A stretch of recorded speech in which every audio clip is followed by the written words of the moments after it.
ঠাকুরগাঁয়ের আলুর ফলন ভালো হলেও বাজারে আশানুরূপ দাম না পাওয়ায় বিপাকে চাষিরা। সংরক্ষণের অভাবে বাড়িতেই নষ্ট হচ্ছে ফসল। লোকসান ঠেকাতে রপ্তানির দাবি কৃষকদের। কৃষি বিভাগের প্রত্যাশা 2-1 মাসের মধ্যে দাম বাড়লে লাভবান হবে কৃষক। আবহাওয়া অনুকূলে থাকায় ঠাকুরগাঁয়ে এবছর আলুর চাষের লক্ষ্যমাত্রা ছাড়িয়ে গেছে। লক্ষ্যমাত্রা 7 লাখ মেট্রিক টন থাকলেও উৎপাদন হয়েছে 7,34,928 মেট্রিক টন। লাভের আশায় ফসল আবাদের পরেও দাম পড়ে যাওয়ায় দুশ্চিন্তায় এলাকার চাষিরা। প্রতি কেজিতে 15 থেকে 16 টাকা উৎপাদন খরচ হলেও বিক্রি হচ্ছে মাত্র 4 থেকে 6 টাকায়। প্রতি কেজিতে লোকসান হচ্ছে 9 থেকে 11 টাকা। অবিকৃত আলু বাড়িতে সংরক্ষণ করায় পচে যাচ্ছে অতিরিক্ত গরমে।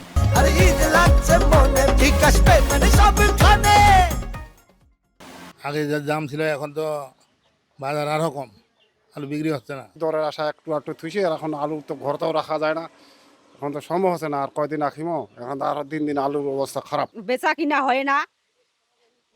এই মালগুলো যদি বিদেশে পাঠান তাহলে আমাদের ভালো হয়। কৃষি বিভাগের কর্মকর্তারা বলছেন 2-1 মাসের মধ্যেই আলুর দাম বাড়বে বলে আশা করছেন তারা। সংরক্ষণ ক্ষমতা এবং এই মজুদ আলুর যদি ভবিষ্যতে দাম পায় তাহলে কৃষকরা লাভবান হবে এবং এই ক্ষেত্রে রপ্তানি এবং বিভিন্ন ধরনের সরকারি বন্দনা প্যাকেজের মধ্যে যদি আলুর অন্তর্ভুক্ত করা হয় তাহলে সেক্ষেত্রে আলুর দাম বৃদ্ধি পাবে এবং আলু চাষিরা লাভবান হবে।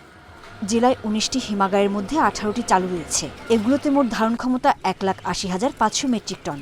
সংরক্ষণ করা হয়েছে 1,69,010 মেট্রিক টন আলু। Independent news.